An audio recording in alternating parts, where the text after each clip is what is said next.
रमाकांत भाई, पूजा कह रही थी कि आपको कुछ जरूरी बात करनी है मुझसे। बच्चों की जो सगाई है उसी के बारे में बात करनी है। सगाई और शादी दोनों के बारे में बात करनी है मुझे। जी। पर पापा, सारी बातें तो हो चुकी है ना। और काका, अब तो आपने समीर के बारे में जो भी पता करना था सब पता कर लिया? हाँ बेटा, जो मैंने पता किया था वो इसका बीता हुआ कल था, और आज मुझे इसके आने वाले कल के बारे में बात करनी है।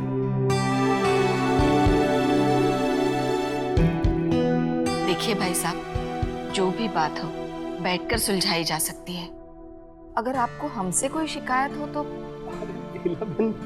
आपसे और गोवर्धन भाई से तो मुझे शिकायत हो ही नहीं सकती, लेकिन हाँ, मैं आपके बेटे समीर से कुछ पूछना चाहता हूं। हाँ समीर, ये तो सच है ना कि पिछले 5 साल से तुम अपने माता पिता के साथ नहीं रह रहे?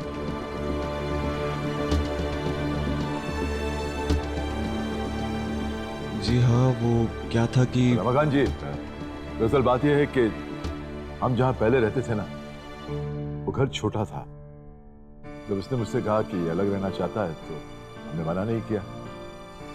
ऐसी कोई बड़ी बात नहीं थी कि 3 साल ये अपने दोस्तों के साथ रहा, और पिछले 2 सालों से ये पूजा के साथ रह रहा था।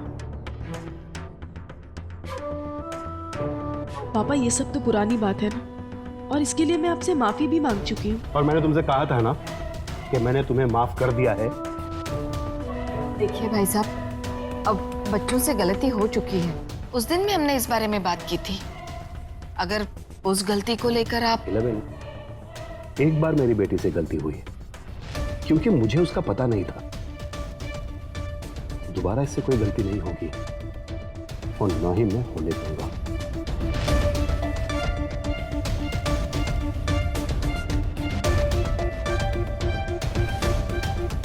समीर, अब मैं तुमसे यह जानना चाहता हूं कि पूजा से शादी के बाद तुम पूजा को कहां रखोगे, और उससे भी जरूरी बात कि तुम्हारे होने वाले बच्चे को कहां रखोगे। पापा, हम यहीं रहेंगे। हाँ बिल्कुल। है ना समीर? मैं सोच रहा था कि मैं समीर रहना मुझे भी है। क्या सोच रहा था? मैं सोच रहा था कि कोई किराए का घर देख लेते तो।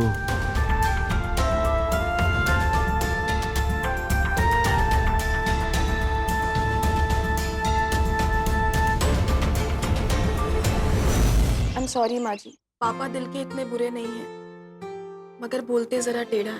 अरे नहीं बेटा नहीं, आज उन्होंने जो कहा वो इतना भी टेढ़ा नहीं था। एक पिता होने के नाते इतनी चिंता करना उनका फर्ज है ना बेटा। ऐसे क्या देख रही है? हमारी सास का दिल बहुत बड़ा है ना रीता?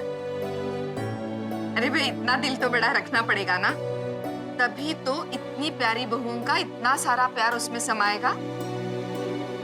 खैर, अब कहानी में से एक्शन हो गया है खत्म और सेलिब्रेशन हो गया है शुरू। तो बहुओं, कल घर में सगाई है, तो कौन क्या कपड़े पहनेगा, मेकअप कौन करेगा, मेहंदी वाली, ये सब आज ही डिसाइड करना है भाई।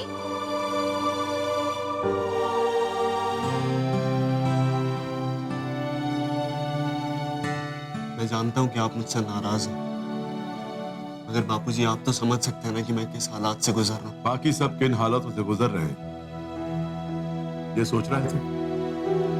पूजा के बारे में सोच रहा है, मेरे और अपनी माँ के बारे में सोच रहे थे। हमारे सामने तू किराए के घर में जाकर रहने की बात करता है। बापूजी, आपको सिर्फ इतनी टेंशन है? 4 दिन पहले मैं एयरपोर्ट पे था, अपने सपनों की फ्लाइट पकड़ने वाला था, और आज मैं बाप बनने वाला हूँ, एक पति बनने वाला हूँ। दिमाग काम नहीं कर रहा है मेरा। ये जो कुछ भी हो रहा है ये सब तेरा अपना किया धरा है। हाँ, तो अपने किए धरे को ठीक करने की कोशिश कर रहा हूँ ना मैं। और आप क्या चाहते हो? इतनी टेंशन में मैं यहाँ रहने के बारे में सोचता, आपके साथ रहने के बारे में सोचता। अगर हमारे साथ रहेगा तो कोई जुल्म नहीं होगा तुझ पर। क्या प्रॉब्लम है तेरी मुझसे? बोल। यही ना कि मैंने तुझे तेरे मामा को गोद दे दिया था। अरे तेरे सगे मामा मामी थे, वो लोग बहुत प्यार करते थे तुझसे। तुझे हम किसी रेलवे स्टेशन पर छोड़कर नहीं आए थे। कितना बड़ा एहसान कर दिया ना आपने मुझ पर। 4 बेटे थे ना आपके, तो सिर्फ एक अकेला मैं ही क्यों? इसलिए कि आपको सबसे कम जरूरत थी मेरी? इसलिए कि आप सबसे कम प्यार करते थे मुझसे? नहीं समीर नहीं।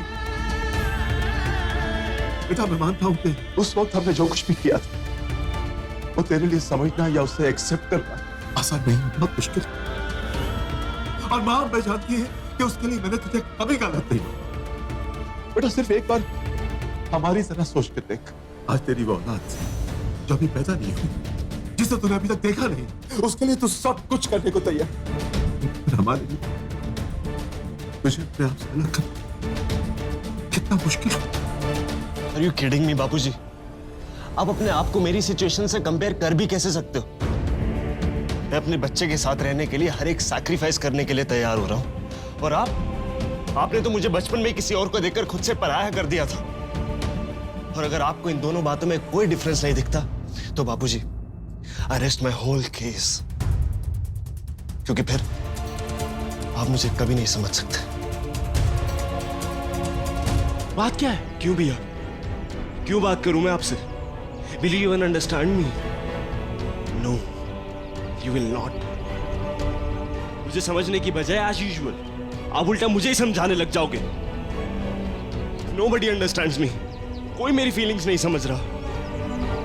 जब से पूजा की प्रेगनेंसी का पता चला है, किसी ने भी मेरी फीलिंग्स को एक बार भी समझने की कोशिश की है? जिसे देखो बस मुझे लेक्चर देने में लगा हुआ है। इसलिए प्लीज ये बात करने का नाटक बंद करिए and please leave me alone.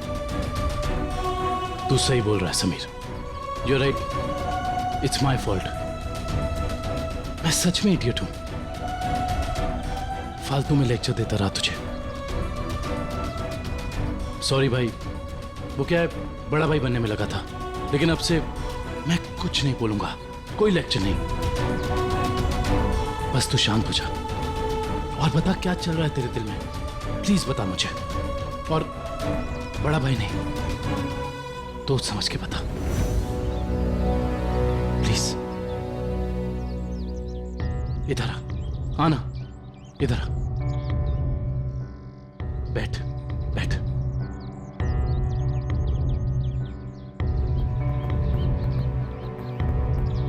बता। क्या बताऊं भैया मैं, और कितनी बार बताऊं? क्या आपको खुद नहीं दिखाई दे रहा भैया? मेरी शादी होने वाली है, डैम इट, एक ऐसी लड़की के साथ जिसे मैं प्यार नहीं करता। भैया मैं पूजा से बिल्कुल प्यार नहीं करता, और वो मेरे बच्चे से प्रेग्नेंट है। Can you see how messed up my life is? जिसे देखो मुझे समझाने में लगा हुआ है कि बच्चा होने वाला है तो शादी कर लेनी चाहिए। कोई कहता है कि यही प्यार है, कोई कहता है कि शादी कर लो उसके बाद सब ठीक हो जाएगा, लेकिन ऐसा कुछ नहीं है, कुछ ठीक नहीं होने वाला भैया। मैं पूजा से बिल्कुल प्यार नहीं करता, और ये शादी उसके लिए भी अनफेयर है, और उस होने वाले बच्चे के लिए भी अनफेयर है, क्योंकि मैं उसकी माँ से प्यार नहीं करता। अरे पहले पूजा मुझे कम से कम पसंद तो थी, मैं उसकी कंपनी एंजॉय तो करता था, लेकिन अब मैं पूजा को एक सेकंड के लिए भी टॉलरेट नहीं कर पाता। मैं जब भी उसको मेरे सामने देखता हूं ना, मेरे को फ्रस्ट्रेशन होने लगती है, खुद पर गुस्सा आने लगता है। इतनी फ्रस्ट्रेशन में मैं पूजा को कैसे खुश रख पाऊंगा, अपने बच्चे को कैसे प्यार कर पाऊंगा? क्या इस फ्रस्ट्रेशन का असर बच्चे के फ्यूचर पर नहीं पड़ेगा? भैया मैं बापूजी नहीं बनना चाहता जो अपनी औलाद को किसी और के हवाले कर दे। पूजा, मेरा मतलब है कि मैं आज भी तुम्हें अपना अच्छा दोस्त मानता हूं, लेकिन पूजा